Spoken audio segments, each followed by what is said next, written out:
YouTube, good morning.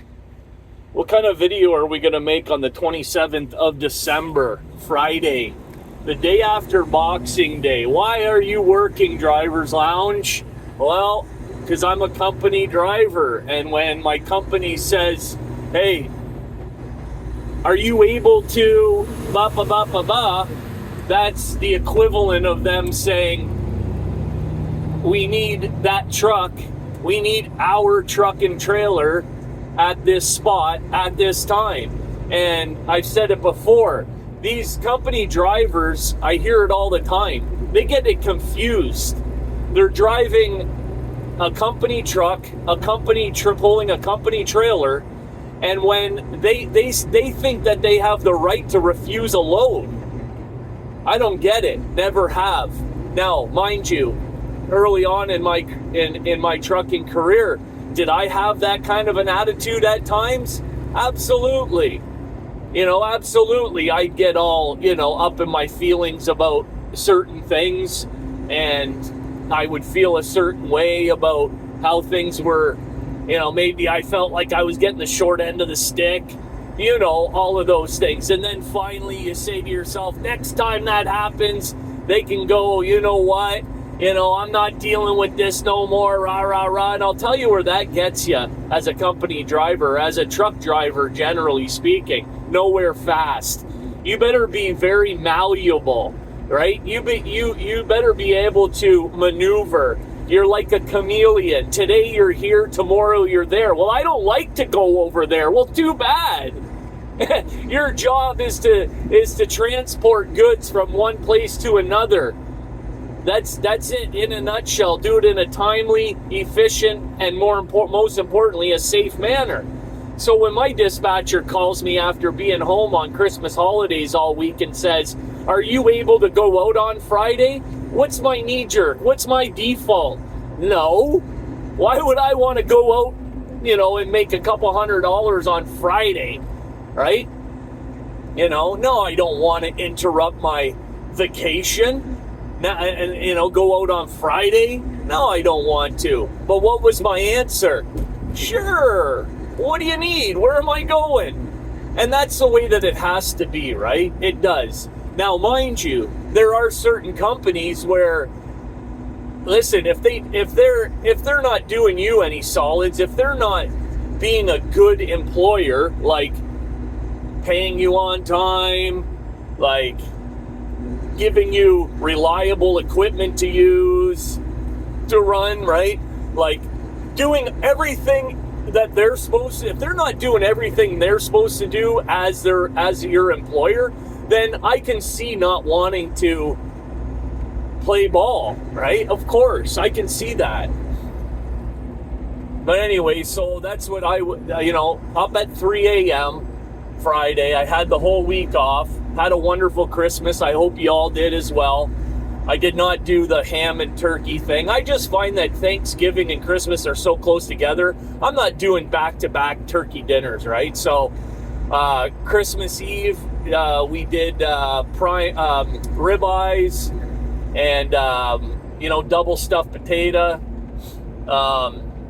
And then Boxing Day, we did king crab, right? So, yeah, it was awesome.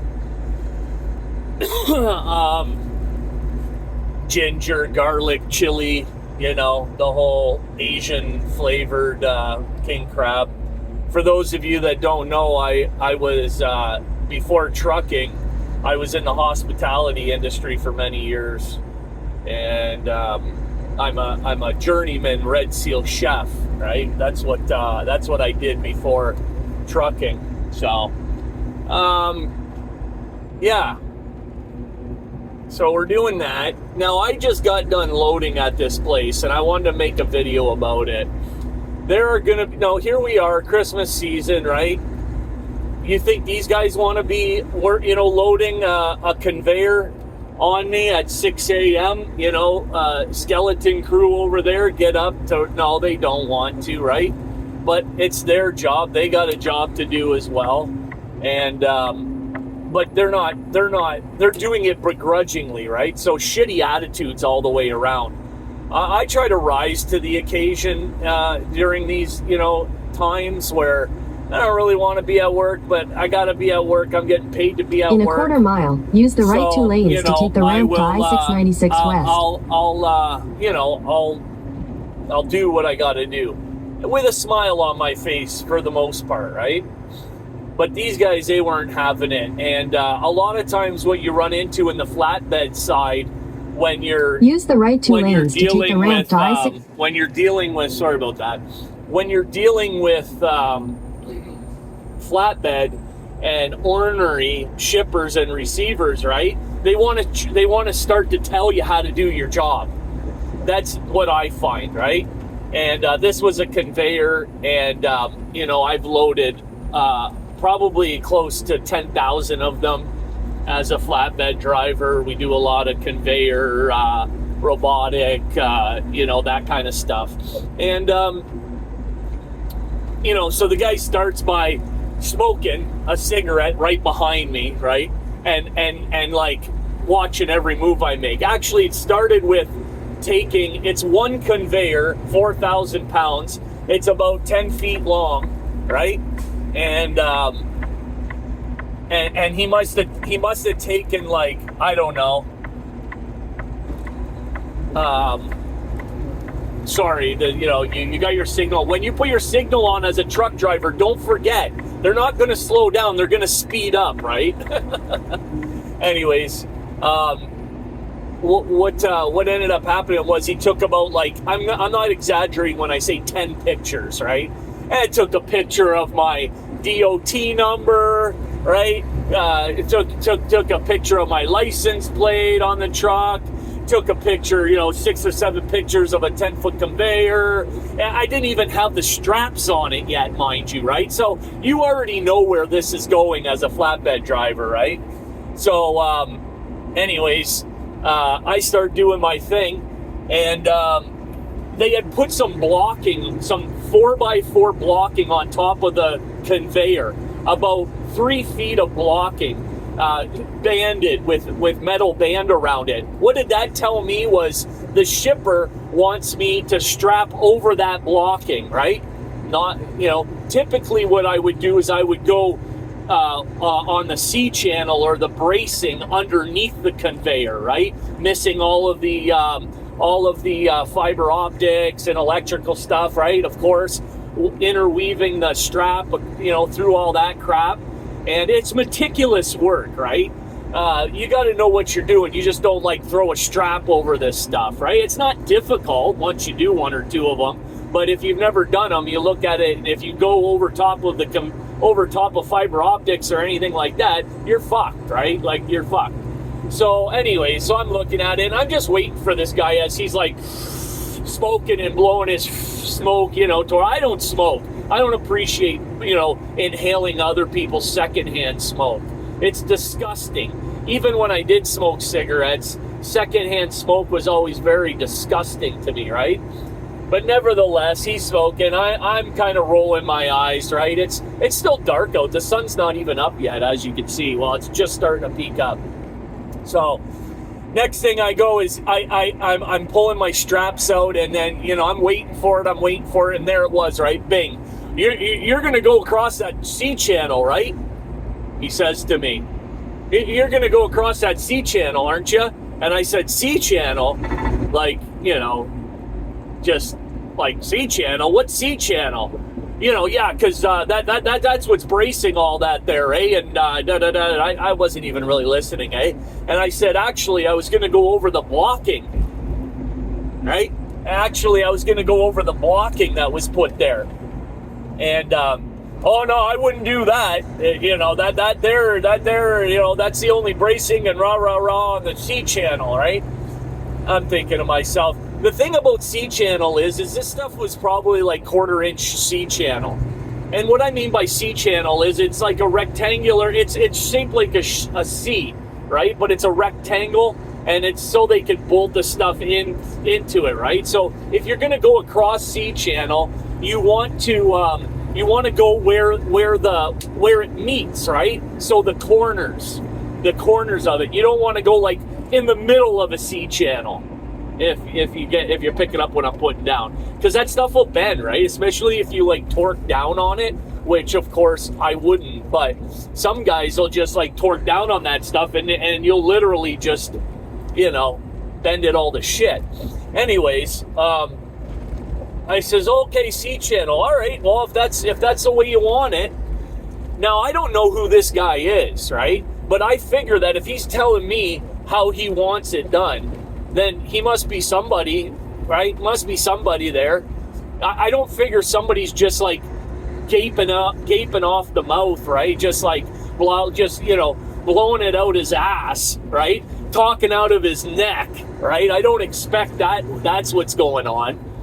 But I had my sneaky suspicion too, right? Because like I said, it had the blocking there. So I start feeding 3 straps. I got 10 feet. I'm going to go 3 straps because there's 3 places where the C channel meets the legs, right? So there's actually 3 legs and the C channel runs and boom, boom, boom. Okay, get it close as you can to those intersection or those T spots, if you will, right? Okay, so I start running, and of course I've got my softeners and, you know, yada yada. And he starts progressing with taking more pictures, right? And he's done his cigarette, he walks away. All of a sudden I hear out of the corner of my eye, "You're not going over that C channel, are you?" And I look over and I say to myself, "What's that now?" And he says, "The C channel. We put that blocking on there so you could go over the blocking." I said, "Yeah, okay. Well, where's the guy that just now?" I'm pissed now, right? Because now it's like some guys. Number one, he's making me do more work than what I would have needed to do. Number two, he's making me look incompetent. Number three, he's a big mouth that has no, he shouldn't be telling me what to do or how to do it. And I said, "Well, where's the guy that was out here smoking a cigarette, taking pictures and telling me to put it around the C channel?" "Oh, well, I don't know." "Okay, well, if someone told you, fair enough, good enough. It's all good. And I say to him, "No, it's not all good. Not all good at all. I got 2 guys telling me to do 2 different things. What do you want?" And he just walks away, right? Because how can you argue that? "Oh, it's all good. No, it's not all good. Right? Not at all. Not in my opinion. And there's only so much that you can say, right? Because what I really want to say is, like, I really want to hammer them, right? And, but I got to be careful because next thing you know, they're making phone calls talking about, you know, I threatened them and stuff. Hey, it happens, right? People embellish things when their feelings get hurt, right? People's feelings get hurt. And most people have paper thin skin, right? They can't take it. Like this guy Trucks, you know, he has such thin skin that you can't even write anything in his comment section. He hides it and deletes you permanently because you hurt his feelings. Gosh darn it. Anyways, so where was I? So he walks away. Well, you know, look it. I've already got all my softeners on. I got 3 straps all fed through the C channel. Before he leaves, well, if you're going over the C channel, don't torque down on it, he says, like this to me, eh? And I said to him, "Hey, believe it or not, I do this for a living." Because that's my way of telling you, like, to basically fuck off. You know what I mean? Fuck off. And he says to me, "Oh yeah, I've been doing this 27 years and I'm the shipping guy and da-da-da." Well, if you're the shipping guy, then why is somebody else telling me what to do? And then he walks away. So I leave it on the C channel. I've got it all, and I throw 1 strap over the blocking like I was going to initially anyways. The blocking was like I don't know, 4 feet long. I was going to throw 2 straps over the blocking and 2 straps across either end of the C channel, right? For a total of 4 straps. It's way more securement than I need, but these things are tall and they're top heavy, right? So you gotta put more straps sometimes. Doesn't matter about the weight. Anyways, I know you guys know that anyway, but I'm talking out loud, right? And but I'm bound and determined now. I got my eye out for this goofball, right? That was telling me to put it on the C channel. I got my eye out. I'm waiting for him to come outside because I'm going to let him have it, right? And nobody comes out, right? Now everybody's scarce. So, of course, what does that tell you as a flatbedder when you get all that shit going on? You better take about as many pictures as you can, right? They're taking pictures, they're giving you a hard time. Now you need to, cover your ass, right? So I start snapping pictures. While I'm snapping pictures, I'm kind of like, yeah, okay, that picture number 10. I'm saying it out loud, right? So if somebody's within earshot, right, they can hear me. Oh, take one more. That's 11, right?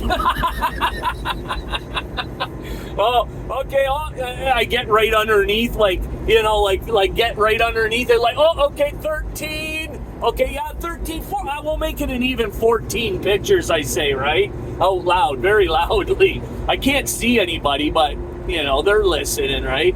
So anyways, I'm perturbed, right? Like now they've upset me.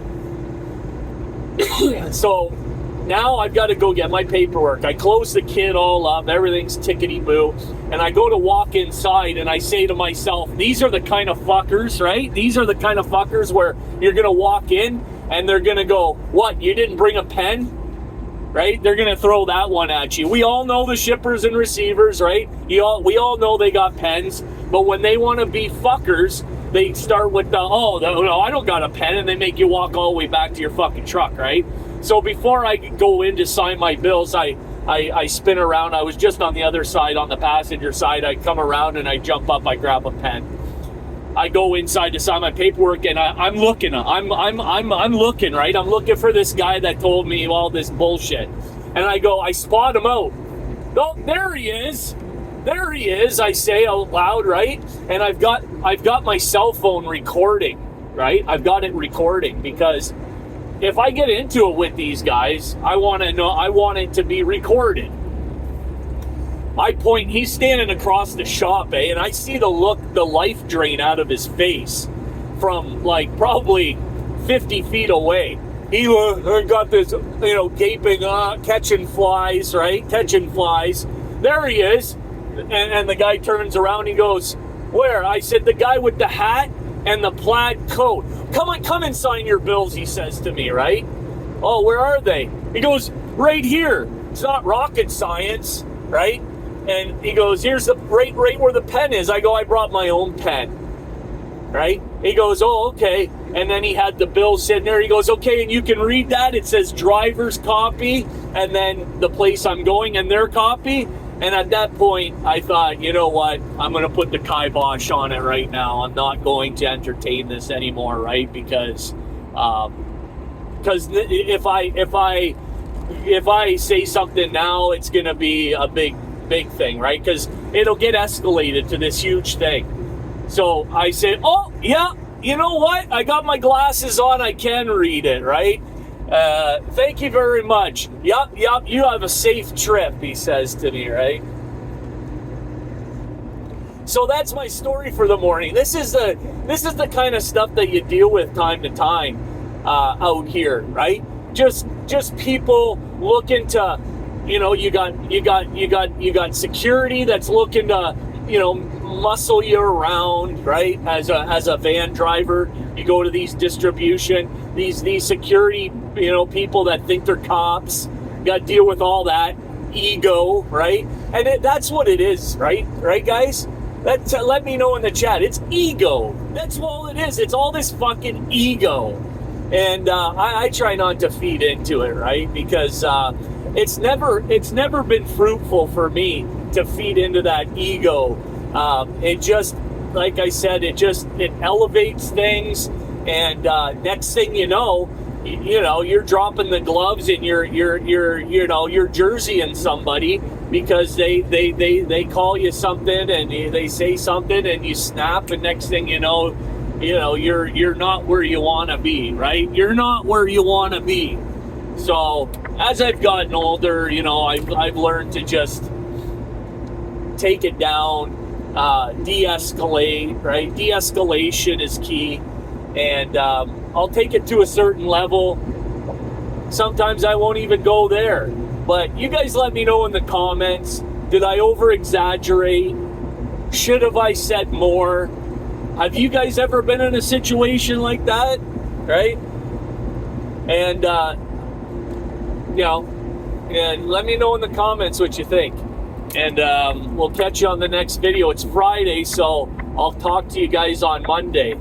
I hope you all have a great weekend, and we'll catch you on the next one. Driver's Lounge, over. Out.